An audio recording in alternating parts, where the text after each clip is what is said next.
Hey, everybody. Welcome to the Sith Dominion podcast. I am your host, Dr. Dana Martin, and with me today is Cam and Zane. How are you guys doing?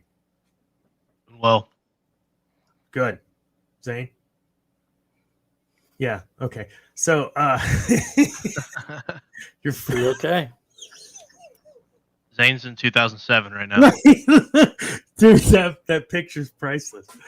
Yeah, I am. Oh, technology. Man, welcome back. We finished up the Darth Vader stuff and then had an episode last week where we talked about some what if scenarios. Little bit about the what if scenarios because I was, trying to get content for my article. So appreciate everyone's input. Thank you. And the article went out today. So what's up, Andrew? So we will be talking about that because there was a lot of engagement with the posts that I made on my personal page, but also within the Geekdom pages on Facebook that Geek News now runs and operates. And I thought it was great to see that sort of engagement. We got a lot of different what if scenarios, and I'm stoked. This is going to be fun. So what did you guys do this last week? What'd you do, Cameron? Just visited family. Started reading Fellowship of the Ring. So that's been fun. Not a whole lot, honestly, outside of that. Zane? All right. He's just, he's never Played Overwatch. Oh, sorry. Play Overwatch. We gotta give him like a 15-second delay. I know. This is gonna be awesome. Is your phone charged? Yeah. Oh wait, you're not off your phone. You're just using your phone as the camera, right? It won't let me use my phone. So confused. All right. So yeah, you played Overwatch. You had a tournament and stuff, or was that completed? It ended. We lost. Sorry to hear that. So the Get Good podcast is part of all of that stuff. There was an individual you said that liked Star Wars a little bit that we might try to see if we can get on. Is that correct? Get him on. Yes. Yeah. Sorry, my mic just broke. Mm-hmm. Yeah. So I'm totally down with that. I'll give you the email to the show, and he can. I'll shoot him an email. You get his email for me.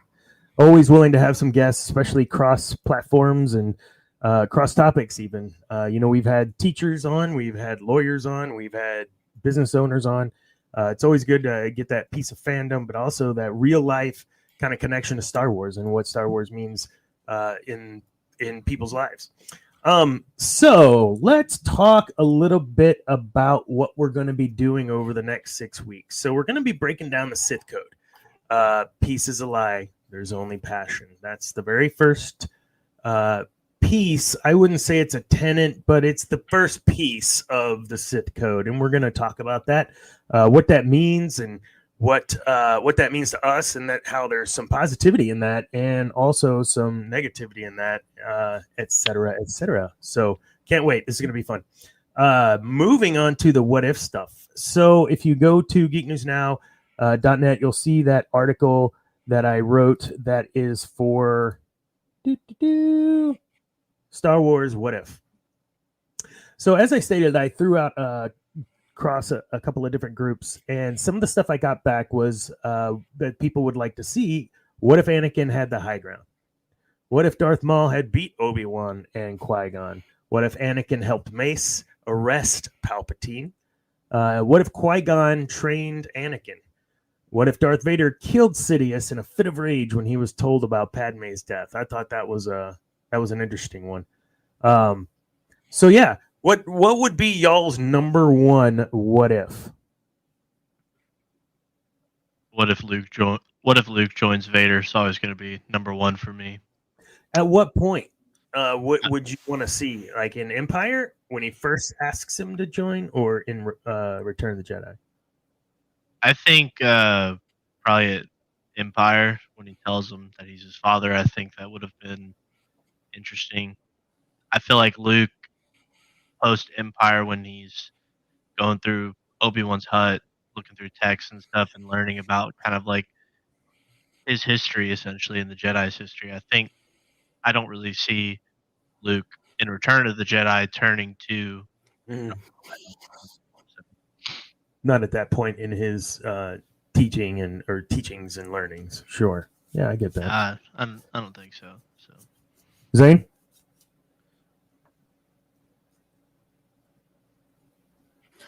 What if Anakin beat Obi-Wan on Mustafar? Oh, what if Anakin beat Obi-Wan on Mustafar? And we got a little, it wasn't a Lego, it was an animation or something, wasn't it? Within the game? It was an alternate ending to the Revenge of the Sith game. There you go. First came out. Yeah, what would have happened after that? That would have been cool to see. Kind of. He kills Sidious, not to cut you off, but that's what happens, and then the game ends. Is there any mention of Padme at that point either?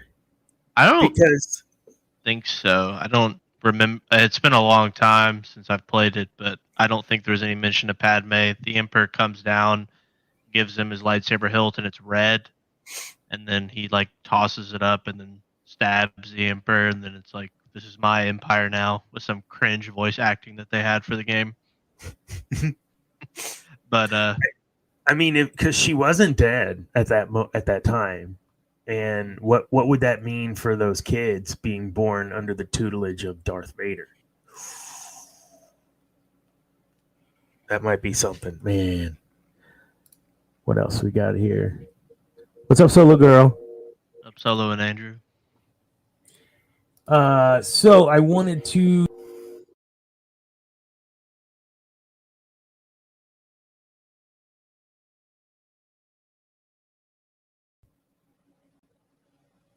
What happened? I have no idea what just happened. I'm going over to my browser and it just kicked us all up. I don't even know if we're broadcasting. Hey, you all yeah. Yeah, I know. Let us know if you can see us. If you can't see us, and you give us something. Yeah, we're still live. Yeah. Okay. Cool. Nice. We fixed the glitch. No, I don't know what that was. That wasn't me though. It wasn't me. Yeah. So one of the cool things I think when we as fans can rally behind something and be united, at least in some form or fashion. And I think this is one of those things that there's a lot of folks out there that have their dreams set on seeing stuff like what we're talking about. One of the ones I bring up in the article is, of course, Jar Jar, but the Empire, if they would have won at Endor, like what would that look like? And I think just kind of politically, what's up, Eli? Politically, that whole, I don't know, man. I think it would just be incredible to see how the rebellion would be finally stamped out. So for me, I mean, yes, for the Sith Dominion, but this is gonna be so fun tonight. Okay, we're just gonna move on. The Sith Code. So, I think it's important that we start with why this exists, the Sith Code. And hold on one second. I'm going to pull something up here because there was a dude that wrote some stuff. Okay. So 6900 before the Battle of Yavin is when the Sith Code was created. She was one of the fallen Jedi who was on Korriban during the ginormous nastiness that occurred way back. And what I find interesting about this is when you put the Sith Code side by side with the Jedi Code, it's almost like they're the antithesis of each other, but not really totally opposite of each other. I'm going to bring them both up and share my screen so we can look at them side by side. So give me a second here. Sorry for being ill prepared. Someone was keeping me playing video games. They were gaming. No. All right. Games. All right. Okay, here we go. Share screen. Share the screen. How about just a window? There we go. Okay. Can we see this? Yes. Yes. Yes. Okay.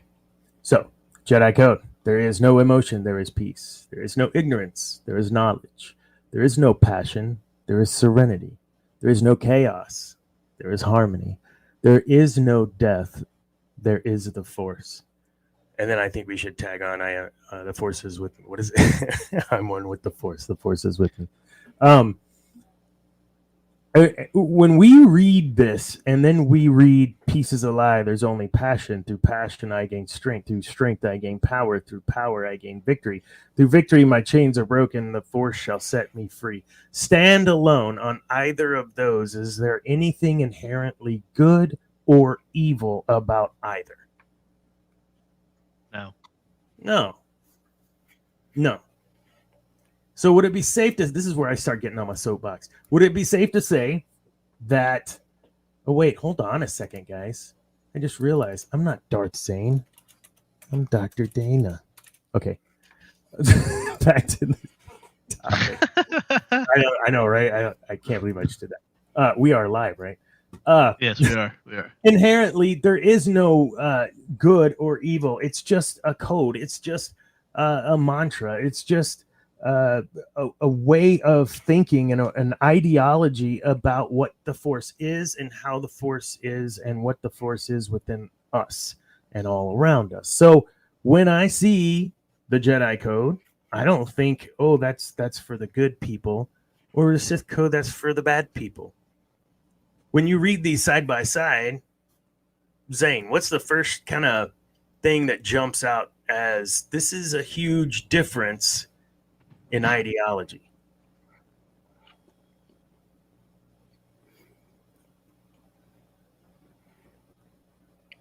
The Jedi Code mostly, it talks about having, it's through the absence of this that this is there. Oh, I see. So yeah, everything is only saying there is no versus through. You know, right. So everything is the absence of. It's almost. Yeah, it's almost like the Jedi Code is stating only fact. This is the way, while the Sith Code is giving you a cause and effect. Through this happens. Mm-hmm. Mm-hmm. Cam? Yeah, I mean, I think that I agree with Zane, like, we see it very blatant in the prequels. It's like, with the Jedi Code, there is only one way.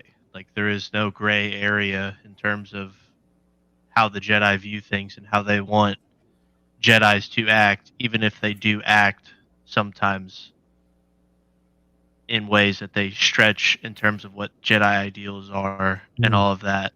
And I think with the Sith, like, we see throughout, like, the story from Legends and current, like, some Sith, like Anakin, try to go to the dark side to gain, like, power, to gain some type of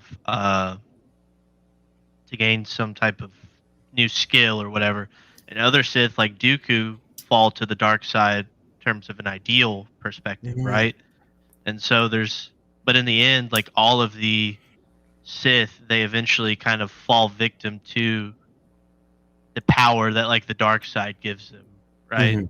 That's where I think at the end where it's like my chains are broken. It's like Mhm. that's when they're like the force frees me, but now like I eventually will assert my power on the force and let the force essentially bend to my will, you know. So There's an assumption, I think, or an implication of a certain amount of brokenness. When I read the Sith Code, I read a person, alien, what have you. I see that as trying to make a change. I see it as, in a very positive way, I can't just sit here and not have emotion. I can't now. Decision making. It's good to remove emotion for. I'm not. Not talking yeah, about that. I'm talking about just in the presence of these two things stand alone. It seems to me you have to be broken or seeking something to fall in line with the Sith Code. Because what chains are you speaking about? What strength, what passion do you have that you're trying to gain strength? Why are you doing this? And then at the end, the force shall set me free from what? So it seems that there's going to be a certain level of pain involved with those falling within the column of the Sith Code, and I'll let you guys dissent if you'd like, but I think an example of that is the Darth Vader. I mean, he was broken and had to search out to get what he needed to fix himself. And the only way to do that was not by the way of the Jedi, who's just to sit back and not be passionate and pursue those things, but no, I need to use my passion. It's going to give me strength and it's going to give me power, which is going to allow me to finally see the end. I don't know. Agree, disagree? I mean, I kind of agree in the same sense, but I don't necessarily think like I mean, I kind of agree. I just for me like if I don't know because like the Jedi had what Anakin wanted. Like they had the tools to um give like the Jedi archives, right? If he just, Mm-hmm. sits in the council chambers and waits, like, they kill Chancellor Palpatine, whatever. But I think once, uh, I don't know. I mean, I was gonna say I disagree with you, but I kind of agree on the Vader sense, but I don't know. Yeah. It just there's a seeking, whether that's because of a brokenness or not. There's definitely some sort of I'm trying to attain something other Because than he was manipulated in a way too, right? Like Palpatine was manipulating him and almost because like he never really outright says, "I know how to save your wife." It's like through Mhm. me, only we can find out together, right? Yes. And it's like I feel like at that point he's so corrupted, and then obviously when he gets his injuries and all of that, and you know Palpatine tells him Padme's dead. He's like, well, now this figure's all I have. This guy's all I have left. Like now I have to almost abide by what he wants me to do, you Yeah. know. And I think, but then he falls more in line. Like he eventually falls further into the dark side because he's like, this gives me crazy strength and like I can just do whatever I want. So It's I don't the know. shortcut. Do you watch The Boys? I do watch the boys. Okay, so Soldier Boy, right, gets all about his dad in the last season, and he never could get his dad's approval, and when he finally became Soldier Boy and did all these great things, his dad said, "What? Like Well, he took a shortcut. Yeah. So I think from the perspective of the Jedi, the only way to attain that oneness or the end goal of perfection or purity is through not having emotion and understanding peace, not showing ignorance and understanding knowledge. But in the end, do you have Force ghosts that are Exar Kun, right? Or you have Force Yeah. ghosts that are Qui-Gon Jinn. So there's definitely, I think, something for everyone on both sides, even in the afterlife before becoming one with the Force. Now, what does it mean to become one with the Force, and does following the Sith Code not allow you to do that? And I think there is some implication. I'd like to talk about that. That there's maybe some implication when Vader's mask is removed by Luke, and he says, "I have to save you." You already have, Luke. You already have. So, is there something deeper with this? It's more than just an ideal. I think for Jedi and Sith, it's their livelihood. It's what they are at their very core. Do you think what happened with Anakin and Qui-Gon and all them in that Force ghost kind of happy place? Do we know, and maybe I'm stepping out here, but do we know what it's like? Is it torment? Is it, crazy chaos for those that follow the Sith that are in the kind of in between? I've never actually thought about that. I've always, I mean, kind of only been shown that like Jedi or people who die as Jedi get to become Force ghosts, right? Yeah, I don't know what happens to Sith. I mean, because eventually, I mean, we obviously see that the Jedi and the Sith, or the light side and the dark side. I mean, there is some type of perfect harmony between the two that the Force naturally wants to achieve, right? Like there can't be too many good, there can't be too many bad. We kind of had that talk a couple weeks ago about my gripe with the Kylo Ren and all that stuff. But I think it's interesting because I've never honestly thought about what happens to the Sith. I feel like in theory they would be able to have, or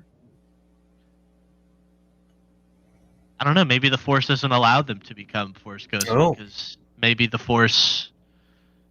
I've always, because what I always think when I'm looking at these two, I was like, there's clearly no right or wrong way. You know what I mean? And I'm not a gray Jedi Code guy either. No, but I know George is like the good guys, like the Jedi. They are the good guys. They are who are supposed to win in theory. But it's like,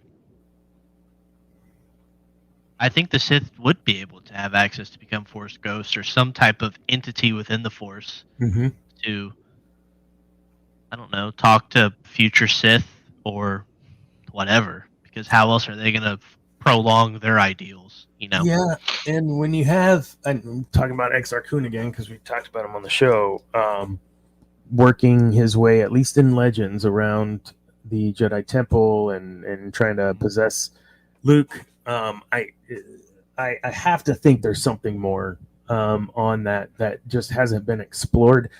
Maybe it hasn't even been dreamt up yet. So I'd hate to think it hasn't been, but surely someone out there comes across this podcast and can contact us and let us know. Or Cam, you have an assignment for next week. You can go try to find out what the heck happens to a Sith when they're gone. Yeah, I mean, because you have like the people in the scholars that are Tolkien scholars basically, but we need some Force Star Wars scholars out there. I need to understand what the Force is, but I don't think anybody knows. Here you go, Zane. Miss you, Zane.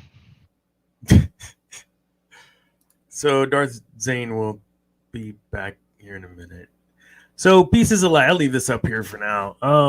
Let's talk about this because I don't think when people say the Sith Code and the tenets are, through passion I gain strength, through strength I gain power, through power I gain victory, through victory my chains are broken. That's the tenets of the code, right? But our introduction, which is the focus of the rest of our evening, is simply pieces of lie. There's only passion. It's like nice little executive summary to say this is what we have here now. This passion, blah blah. So, you haven't known very long today, and that's my fault. What our topic was, and I actually have all the shows ready for the next 6 weeks. Sorry about that, Cam. But what are?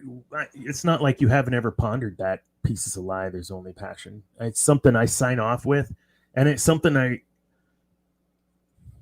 95% believe is true.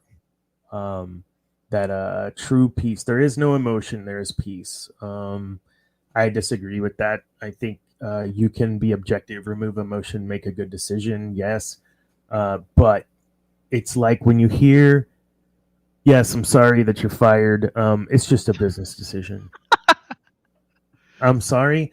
Yes, it's a business. Well, how about we get rid of you and keep two of us? No, I'm sorry. It's a business.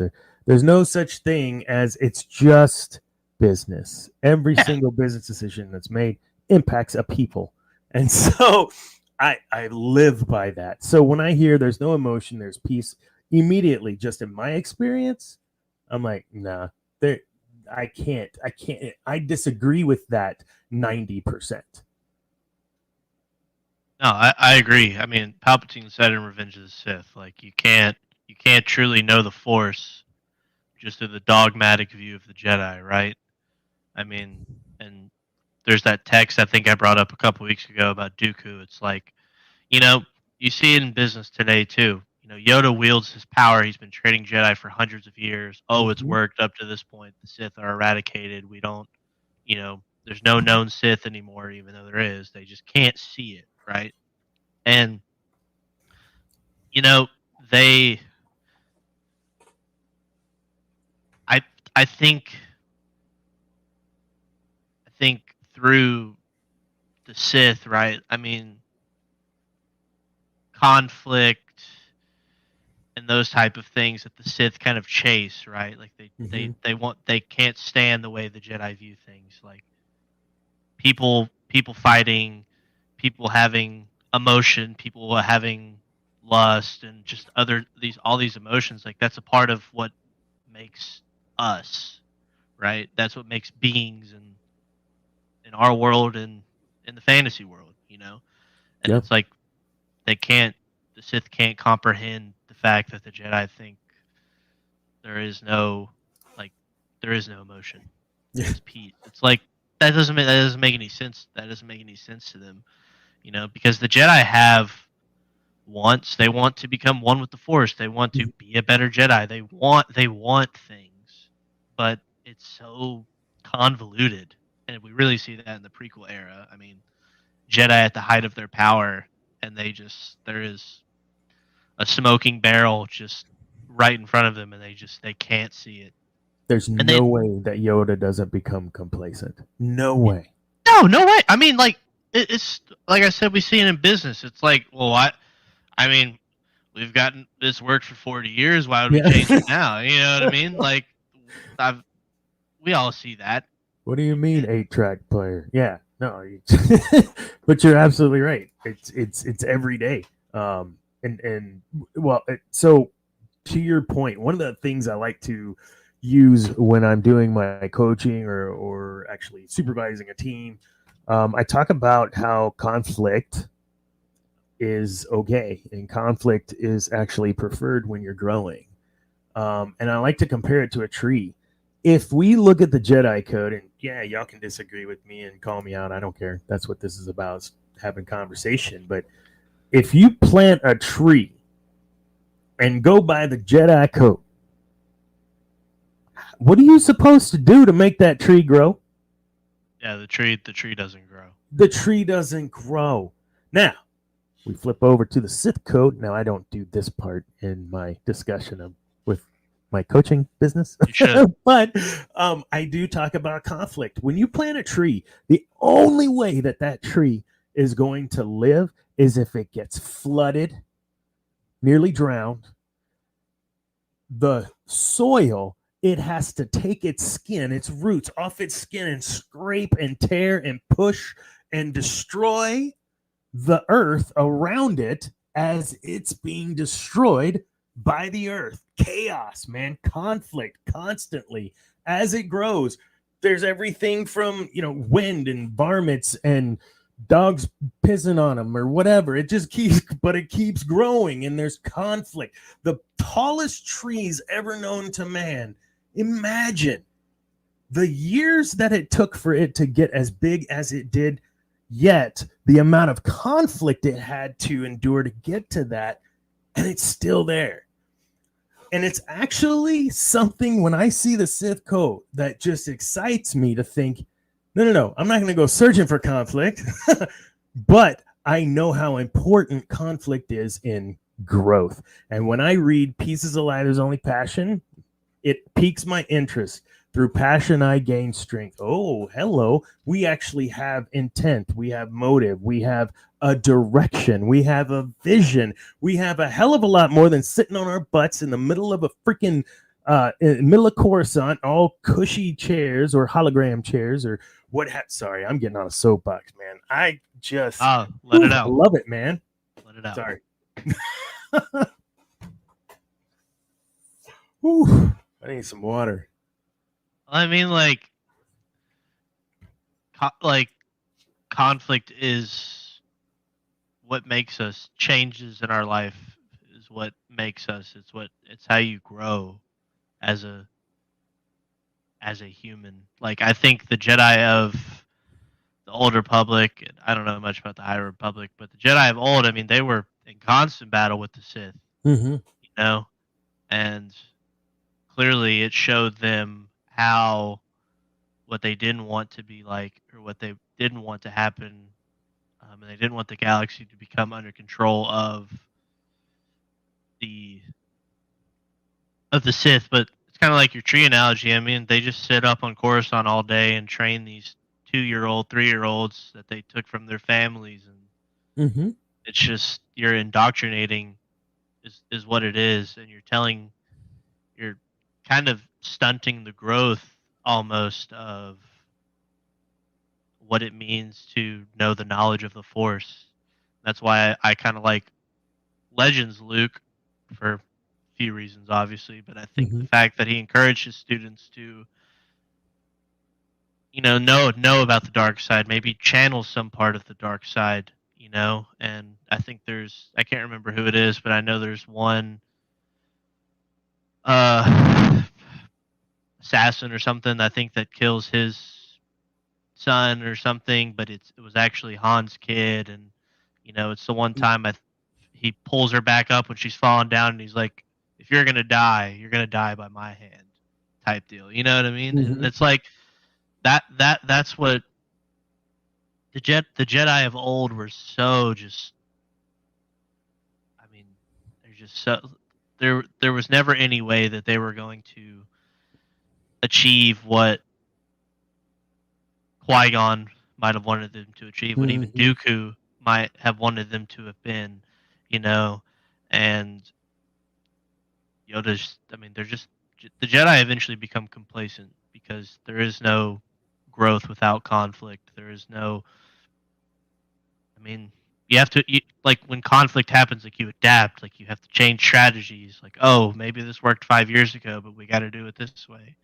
We're gonna graduate from DVD players to streaming or whatever. You know what I mean? Like, no, you're right. And you brought up Dooku and Obi-Wan. That was one of the what ifs I talk about. Is what if Obi-Wan joined Dooku? And you brought up Dooku earlier as well. Dooku left the order not for conquest or what have you. It was a difference in ideology. It was an understanding that they had become complacent. It was an understanding that what they were doing was ignoring or turning a blind eye to things that were bad corruption, pirates, slavery, genocide. I mean, the list goes on, and the Republic had turned its back, which made it ripe for a revolution of sorts in a political sense, because that's essentially what happened. Yeah. But so when I go back to thinking about those moments, the moments when Dooku is approaching Obi-Wan, he's not approaching Obi-Wan as I'm a Sith Lord and I need you to be my apprentice. He's approaching him as I know that you were taught by Qui-Gon. I know that Qui-Gon and I felt very similar about a lot of things, and from what your old master tells me, you are on board with this too. So come join me. And it wasn't a weird, malevolent thing. I don't think. I think it was a genuine come to the correct side, if you will. Yeah, well, I mean, even up to the point of his death, he's trying to convince Palpatine, like, maybe we, like, are you sure we don't want to take Obi-Wan? You know, like, if we can turn him too. I mean, we may not need Anakin, or it might even be easier to turn Anakin. You know what I mean? If we're able to turn Obi-Wan, and I mean, you can't fault Obi-Wan. He was so movie Obi-Wan, I will say, was so Jedi way or no way, you know. And I know in Clone Wars we kind of get a little bit more of a, is Obi-Wan really, you know, Jedi way or all the way? But I mean, man, you know, he's got a little kid running around somewhere. We all know. Oh, he's definitely got a little kid running around. But couple, I mean, Anakin, couple? go do the Jedi thing, and I'm gonna have another drink or three. Yeah. Well, it's like the Jedi, like, sending Anakin in Attack of the Clones to be guard for Padme. I mean, the Jedi from the beginning set Anakin up for failure in so many ways that could be its own 6-part series. But if Yoda was that wise and that great of a foreseer of things, always in future, always in motion, the future is like, yeah, I get that, but he was strong in his vision. So how did he? Why? I don't understand that. That's a great point. Like, what are you thinking? You're gonna put this alcoholic in a bar? Like, don't do that. Like, you know what's going to happen. That's terrible. Why would you set someone up for failure? Sorry, damn it. Well, it's like his lack of questioning, in when Anakin kind of does the right thing and comes and confides in Yoda, and Yoda doesn't push. He's just like, just let it be. Just let it be. And you're like, this is the chosen one telling you that he is having, like what if those thoughts could have been of Obi-Wan versus Padme, you know? He's like, I don't want my master to go out the same way as Qui-Gon, you know? I don't want the Jedi Order to fall or all of that, you know? And I mean, Yoda, like any person that's been in power for too long, I mean, Yoda was borderline a dictator in terms of how the Jedi operated. And I think that's why he goes into exile. I think he accepts defeat, you know? Yeah, Papa Palpatine was offering to nurture to nurture those things, understand those things he was feeling, listening to have you talk to them about your dreams. Like, yeah, he was a confidant of Anakin, and he didn't.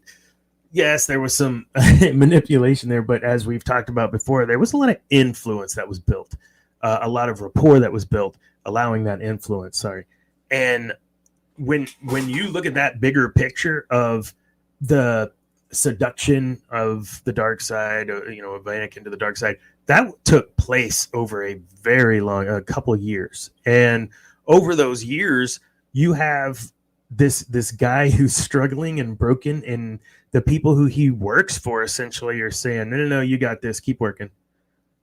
No time off, got to keep working. And then you have Palpatine saying, Oh, come here. Let's talk about this. I know you're struggling, and let me tell you about Darth Plagueis the Wise. So, there's something about nurture in the Sith Code to me that is clearly absent to me in the Jedi Code. Yeah, I mean, I can't, especially in terms of their code. There's no right or wrong. It's like how there has to be a form of like because like with the light side of the Force, clearly it makes you want to. There's Jedi are viewed as good people, right? Yeah. But in terms of how they practice, are they really good people? You Mhm. know? And with the Sith, it's like you get all of this, but eventually you fall to the corrupt nature of the dark side. And so it's like almost with these codes, it's like you're damned if you do, you're damned if you don't. It really, you're Yeah. kind of set up for failure in both aspects, because one side you're a robot, the other side you get to kind of dip your toes into both, but eventually you succumb to the illness of the dark side of the Force. Yeah. The corruption physically in the legends, I don't know if they've made all this canon, but it physically distorted people over time, um, depending on how deep into the dark side you lived. And Yeah. I think kind of bringing that where we're at here back to pieces of lie. There's only passion. It goes back to the conflict. It goes back to what we were just talking about. There is no such thing as quote unquote peace in the sense I think that they're trying to play this. So there is no emotion, there's peace, and we've touched that. But I think you can isn't being in a state of peace or in a peaceful state that there is an emotion of content or an emotion of pleasantness, or I don't know how to word that. So I even from the get go, it just seems to me like it's a bunch of hooey or hokum. What do you mean? What do you mean? Because it makes sense to me that there really isn't a thing called peace. There's a thing called peace, but it doesn't really exist. And the only thing that really does exist is passion.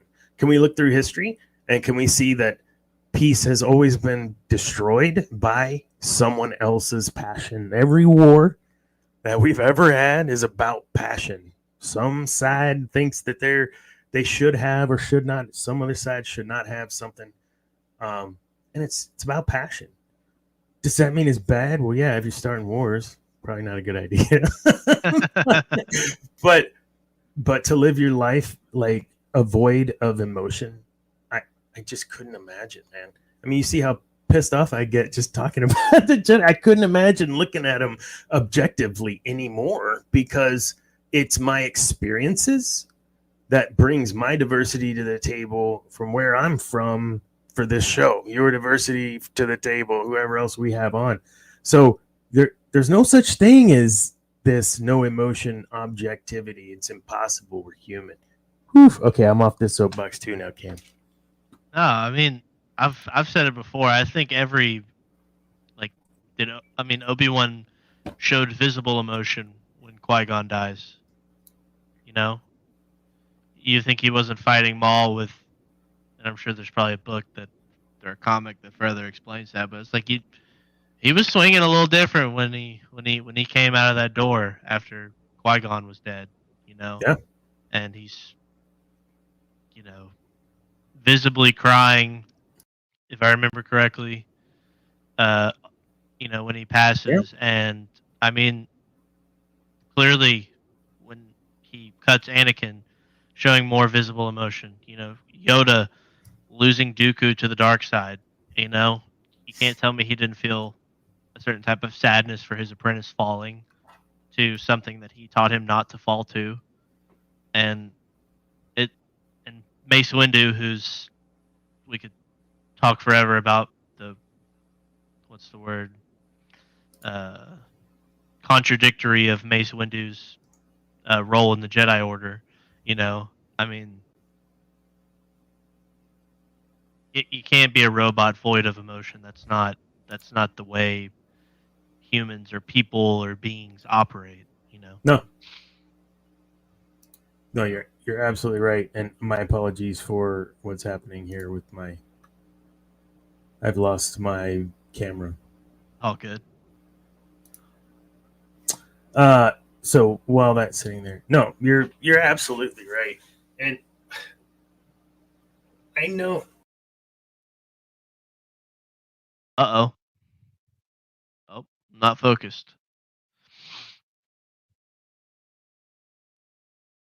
Well, guys, I guess we're going to wait till Dana comes back.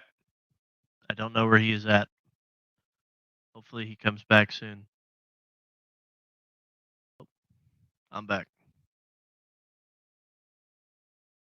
There we go. Dane can't join for a bit at least.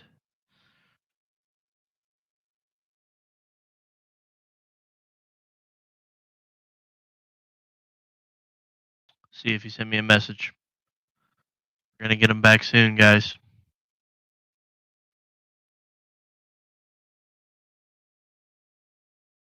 All right, well, while Dana's gone, if anybody is wanting, if you have not heard, 25th anniversary edition of Star Wars Legos has come out. And if you go to lego.com, you are able to pre-order the sets if you would like. I'm going to share my screen. Pre-order the Millennium Falcon, R2-D2 with the Malik.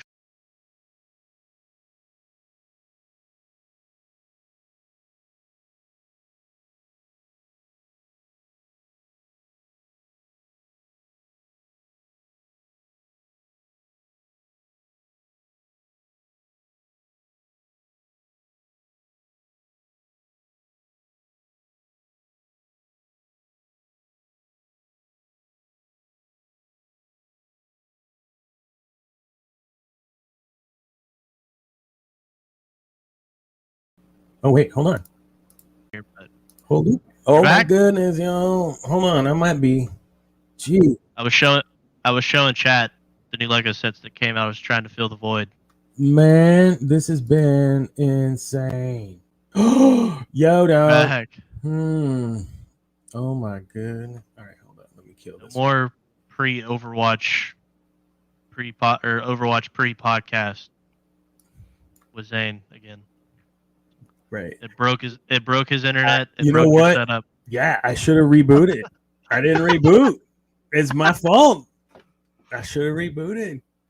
I usually do to clear everything out, but I was out of time, and I used Adobe Premiere for the intro, outro while everyone was waiting on me to finish it. All good. So yeah. So one of the reasons, and I don't know that we've ever really discussed this, and I think this is a good time too. The question has come to me on several occasions of why the Sith? Why the Sith Dominion? Why do you want to talk about this stuff in this way from the show? And it's no secret. I have not made it a secret how much I really dig Darth Vader. We've talked about it, and we'll keep talking about it forever because Darth Vader is amazing. But it's because I think a lot of times we collectively, the royal we, everyone, tend to have preconceived notions because of something looking scary or sounding scary or what have you. And yes, dude, Darth Vader straight up walking in to the Corvette and throwing people side to side and Commander, tear the ship apart. Like that's scary. And then you see Obi-Wan for the new generation where he takes that kid and straight up like, amazing. Yeah, okay. But he let it corrupt him. Like you got to walk a line like Mace Windu. There's nothing wrong with understanding both sides of the coin. So I my whole life have followed that path. Everything that I do in business, there's people that used to work for me that would absolutely tell you, no, Dana, you're like the emperor. You lay everything out, and then you just start putting the pieces together to get to where you want to go to do what you need to do. And it hasn't always worked that way. It's something that I've learned to do, but honest, it's not like I sit there and like, oh, what's the Palpatine playbook say? It's not like that. But it certainly is with the understanding that influence is super important. And the Sith were able to influence in many cases that we've talked about. There was influence and not manipulation. When we're talking about Darth Revan and Darth Malak, when we're talking about Darth Revan and Treya and the other two that she helped. Gosh darn it, Nihilus. Help Nihilus maintain some level of sanity and was able to. There's passion in that and compassion in that. She had uses for him, but if you remember, the Triumvirate was a little different than what Rule of Two and the way that the Sith are displayed and portrayed today. Kreia had other thoughts. I think Dooku had other thoughts. So I have other thoughts. And I don't believe that we can look at something in a very dogmatic way, in a very strict black or white way, like the Sith, and just disavow anything else that they've done or in their code or in their ideology. We just dismiss it because whatever. If that's the case, because it killed people, then we have to go back to the whole Luke Skywalker killing 300,000 people in one shot. So it can't be about body count because you lose Jedi every time. Sorry, that's what bikes down. So that's why Sith. And the reason I say pieces of lie, there's only passion. That's how I sign off. Because the first thing I said is something ridiculous. Don't go to episode 1 and don't fast forward to the end. Watch the whole show and then just don't listen to the end. But my sign off was terrible and I'll never say that again. So I'm not telling you now. But pieces of lie, there's only passion. And it's because it's true. It's the beginning of the Sith Code. It's the beginning of the tenets of the Sith Code. It stands alone on its own virtue. And that's the last part we want to talk about. That statement stands alone on its own virtue. And that's why I say it. It's like an amen in a way. Let it be so. Well, so say we all. If you're a BSG fan, we need a Battlestar Galactica podcast. Sorry, that was not for this show. So yeah. Stand alone. Peace is a lie. There's only passion. It's a sentence. It's a comma space, or it's a semicolon space. Either way, it's one statement, and the ideology, I think, is summed up within that statement. It stands alone. So that's why Sith, that's why the show's the way it is, and that's why the sign-off is what it is. Cam, do you believe that statement can stand alone? And if so, or if not, why not? No, I mean, I agree. I mean, I think a lot of us have always leaned to the Sith in some way. Maybe I always hold the notion that people think they're a little bit better than they are. And I think the Jedi thought that they were a little better than they actually were. I mean, think of how many people that they killed, misplaced, made suffer through not only bringing children into their ideology, but just the Clone Wars. The fact that they, like Dooku said, they weren't able to help slaves and those type of things. I mean, the Jedi are almost a sense of like they're the strict parent that doesn't let you make mistakes. You got to be perfect. You got to be perfect at all times. When mistakes are a part of life, that's how you learn. That's how you grow. I mean, you should be allowed to make mistakes and fail and learn how to get back up and how to go again and not have to be this perfect being that you're never ever going to be, and I mean, I love the Sith. I mean, I think Revan's a good example of how one can achieve true balance in both sides of the Force and can tap into both and reach the pinnacle of both sides almost, and they're just more relatable. I mean, Mm-hmm. the Sith are more relatable to how we are in our own lives. They're the Sith of these video games we play, the Sith of books, of old legend, and all of that. I mean, they do a perfectly good job of being human in maybe like an inhuman type world. And you can't, I think the prequels show the fact, when you see Darth Vader at the beginning of the OT, you're like, who is this dark, this tall black being?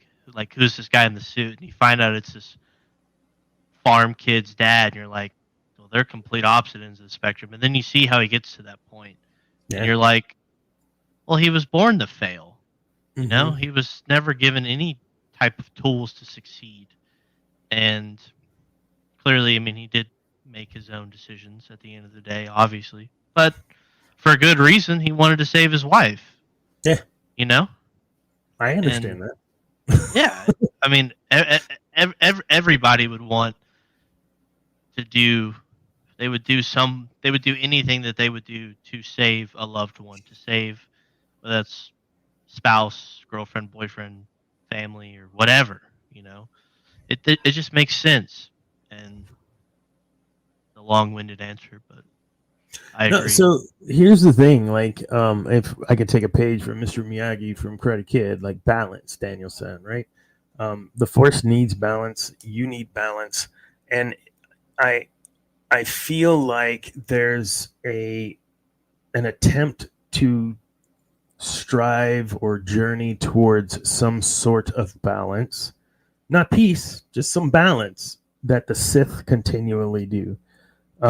There's in all the stories, save a handful, they're not just psycho whacked out psychopaths that try to kill her, but like it's just not what it is, and it's a misconception. And when you look at the way that Vader is portrayed and the growth of the character development, you have to understand that there is a level of something within him that had him fixated on being within the realm of the dark side. Like there had to be something. And then we find out in the prequels, oh, that's what, well, that makes sense because dudes will do silly stuff like that, like kill for their women. I don't know what that's about, like a caveman, something. I don't know.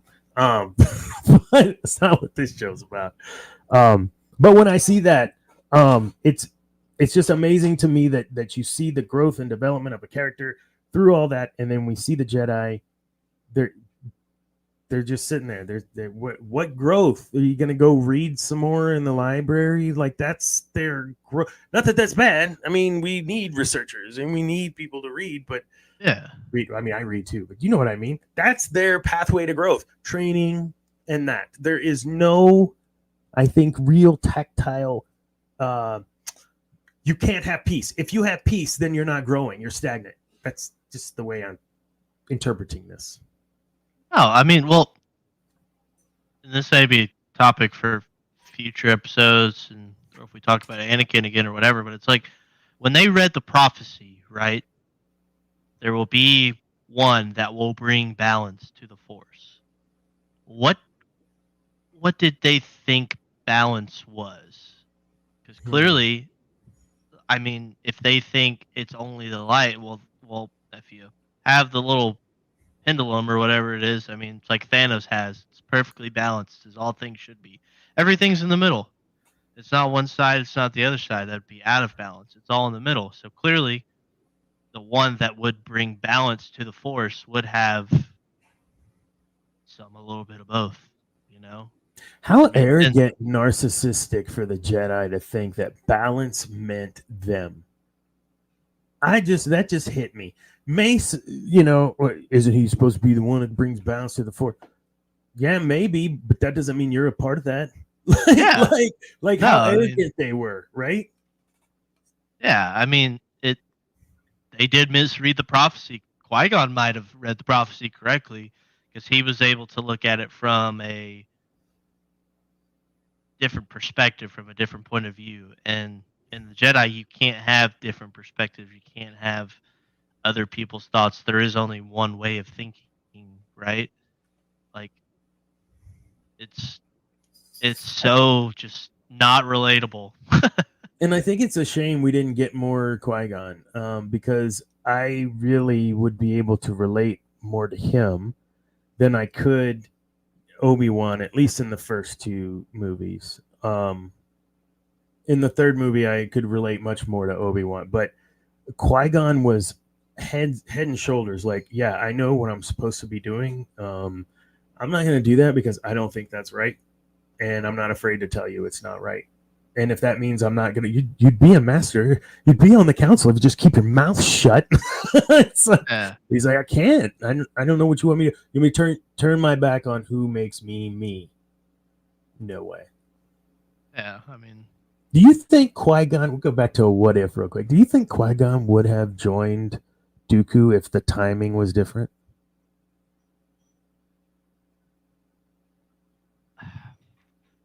I don't think. I mean, I don't think the instinctive answer is yes. I think it's more of like he might. He might have. I think in the long game, he probably would have eventually came over to his side. Mm-hmm. But I don't think if you put him in Obi-Wan's shoes that he immediately goes. I think it's more of like I don't know. I mean, it could honestly go either way. I mean, I don't see him like, okay, yes, I pledge myself yeah. to your teachings. Like, no, I think I believe I don't know what the timing was, and I don't recall. I think they talked about it in Visions. Could be wrong, but there's an episode of Qui-Gon and Dooku. I just don't remember if in that episode they talk about that or not. Where like the timing of when he was already under the influence of Palpatine.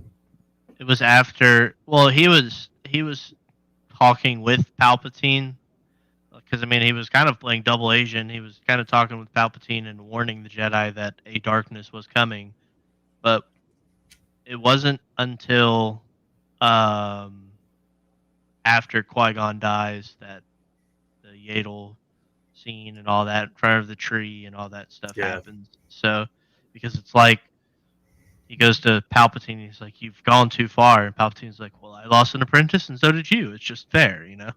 Mm-hmm. like an even trade. I mean, I think in some form or way Qui-Gon would try to he would meditate obviously on it for a long time and just follow whatever the Force wants him to do and what he thinks the Force wants him to do because that's kind of I think how the way Qui-Gon operated, you know. So this might be a little controversial, but tell me what you think. Peace is a lie. There's only passion. No, it's not Over controversial. Over here, you have, is he the one? I'm interpreting that he is the one. Mm-hmm.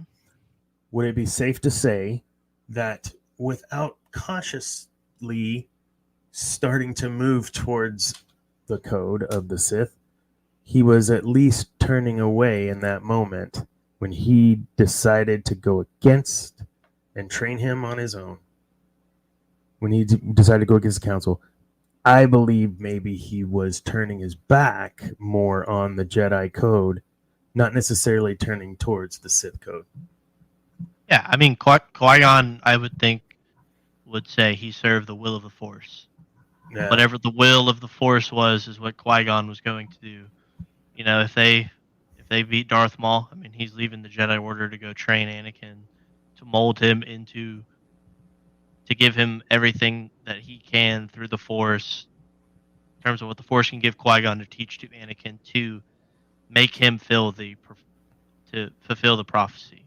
Mm-hmm. You know, instead of what we got, which is a couple roadblocks and a couple falls and up and down. But eventually, he fulfills the prophecy, right? Yeah. But I don't know. I think Qui-Gon's such a. I mean, I never watching those, and I didn't even think about how big of a death he was until the Dave clip when the Mandalorian stuff came out and Dave was talking about it. I'm like, man, there really was a lot more depth to maybe not the best movies, but now you're looking at it, I'm like, man, those movies just that is Star Wars. Like, I see a lot of Obi-Wan in Kanan, quite frankly. Kanan, I thought, was very attuned. Well, became very attuned to the Force, and would make decisions based on, I know what's right by the Jedi, but I also know in this moment, like the Bendu or whatever, like this isn't stuff the Jedi would be messing around with. And I think for the story, it needed to be there. But the way they wrote Kanan, I really would associate him more with that type of ideology. The difference being, he's going at it alone, a lot like Luke had to. yeah. Whereas Qui-Gon had all the, he was that, what do you call it?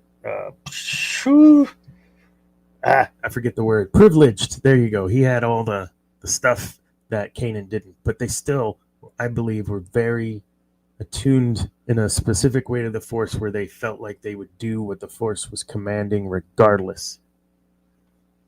I agree. Which, I mean, not to get on my soapbox again here, but that's just it makes that's why with what we've gotten recently, it makes no sense. Yeah. The direction they're heading. Of course, I do like that scene where Luke goes like the sacred Jedi text, and Yoda's like, "Oh, read them, have you?" And that's always a funny scene. Okay, like, but did he read them? I don't know. So here's my problem with the sacred Jedi text. Lucas created a world where there was no paper, and that was like a thing. So the fact that they didn't pull this paper out of nowhere, I'm just like, it took me out of the movie the moment I saw a book, because I know, and I grew up with, there is no such thing as paper in the Star Wars universe. Well, there is now because we just wrote it in. Yeah. Can't do it. Sorry. So the sacred Jedi text, I'm jaded. I can't talk about it because that's all I see is paper. Sorry, man. No, damn it. I agree. I mean, that's why I don't think, and of course we have the Legends books to go off of, but I don't think with the Luke we see in Return of the Jedi, I don't see him with sort of gaining the knowledge that he was able to gain from Obi-Wan's hut and certain things or whatever. Trying to do the same thing that the Jedi of old did, which clearly didn't work, and he knew why it didn't work because it failed his father. Why would he do something that failed his father? Exactly. So that doesn't make any sense because Luke was passionate. Luke was passionate about saving his father. That was the whole point of 3 movies. So.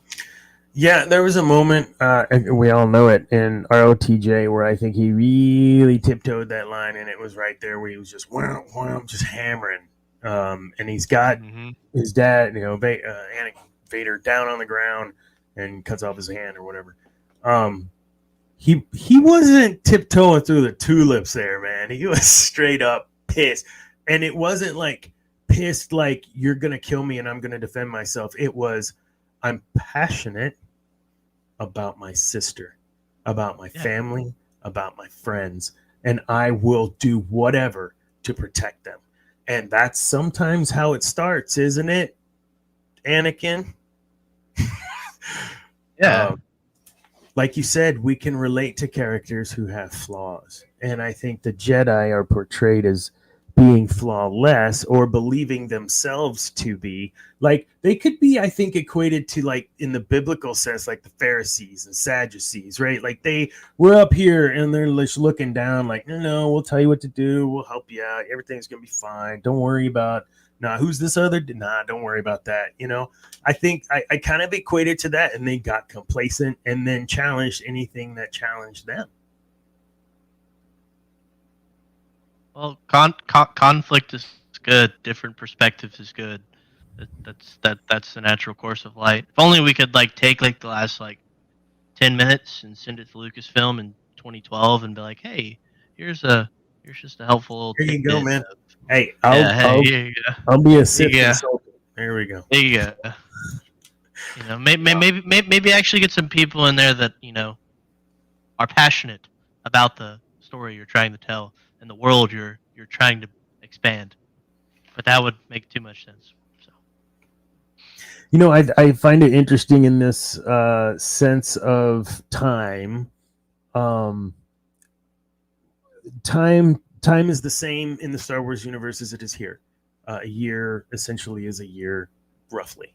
And when you look at the lifespan of those that have had opportunities like Palpatine, they have to do things to keep themselves alive because we only get 100 years, you know? And so the amount of conquest or the amount of just success for accomplishing their vision, the Sith in their short lifespans, and a lot of times it's cut short because, yeah, their apprentice kills them. yeah. So much is accomplished though. And you know, what do you accomplish over 3 movies? All y'all accomplished to do is sit on your ass and talk about where you needed to go or what you needed to do. The Jedi.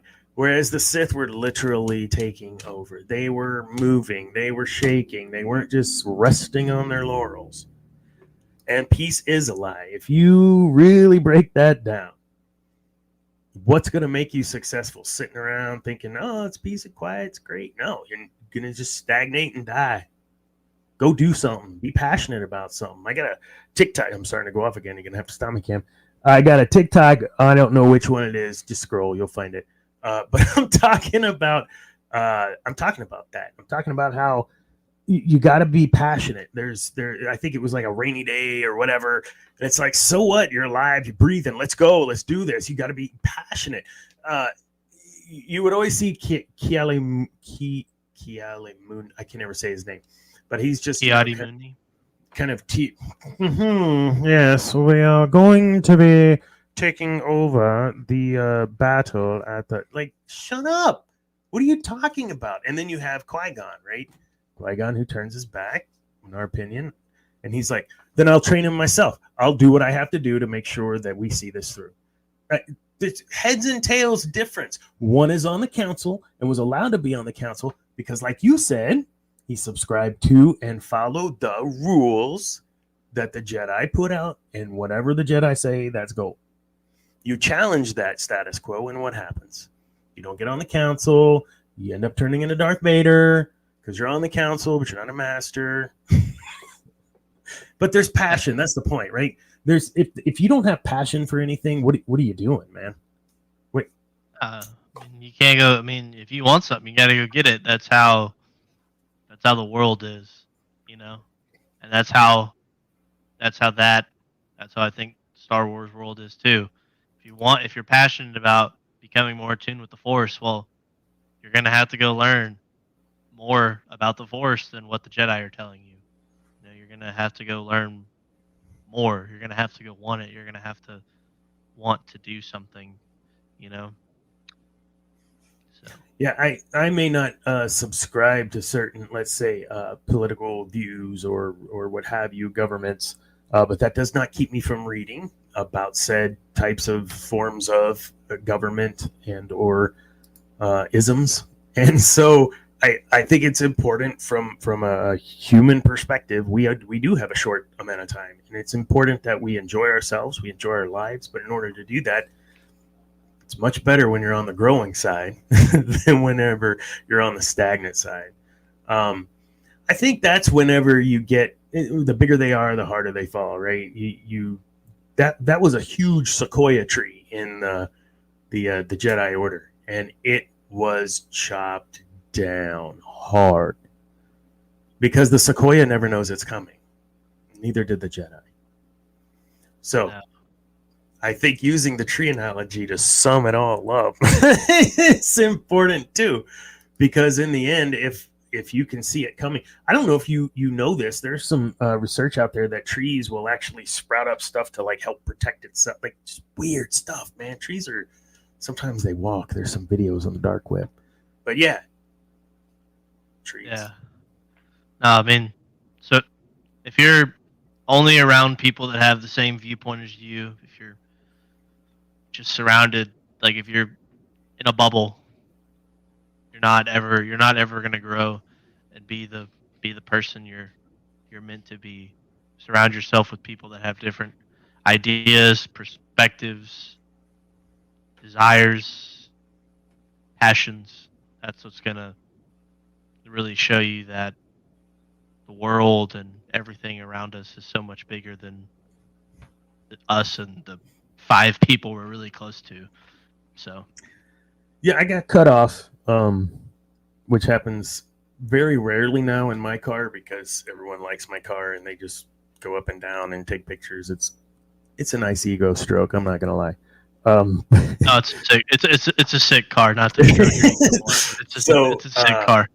Thank you. I end up, guy cut someone off. Whatever happened, it was unintentional, and the dude kind of, and then he kind of notices the car, and he's like, oh, okay, whatever.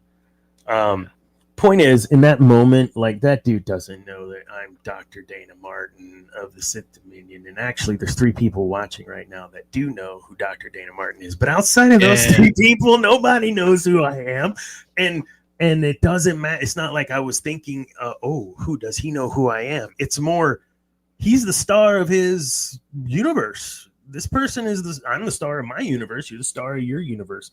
You're just like co-hosting here, but you're the star of your show, right? And I'm the star of this show, but then I go on MCU and I'm nobody. I'm just I don't know what you guys are talking about. Echo, what's that? So this dude, this is his story that he's living. This is his life he's living, and this is his drama, his movie. Yeah. Who am I to try to take away center stage in his movie?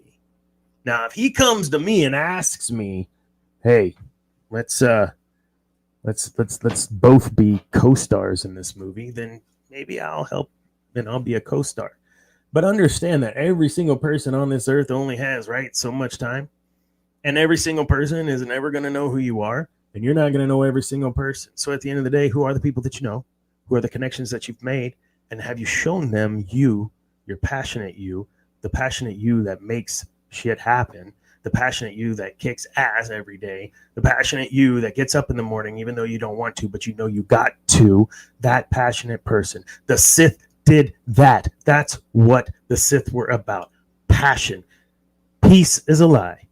There's only passion. Next week, through passion, I gain strength. We're going to hit the very first tenet of the Sith Code. We're going to talk about through passion, I get straight. So here we started really going down the passion pathway.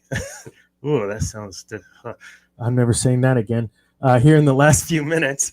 But this is what we're leading off with next week is passion. So I would like to, if you want to take a little assignment for the week, Cam, and try to find out if what we were talking about there at the beginning, what was that? The Sith. What happens to Sith when they die? Like, are they just oblivion or one with the Force or what? Yeah, no, we gotta figure that out. I'm gonna look it up. It'll be fun. We'll have a new segment. What did Cam learn? Yeah. Thank you guys. Zane, sorry. His last comment. I'll show that. Yeah, he wasn't gonna be able to play. Yeah, guys, please Please like and subscribe to give good Yes. vibes to not only the channel and the multiple other podcasts that are and all the content for GNN, but we gotta get good vibes to Zane's internet. Yes, Like, Zane's internet. like, Awesome. yeah, Terrible. likes it and never went subscribes are up. gonna. Yes, liking and subscribing helps the algorithm, which allows us to maybe help Zane get better internet. Yes.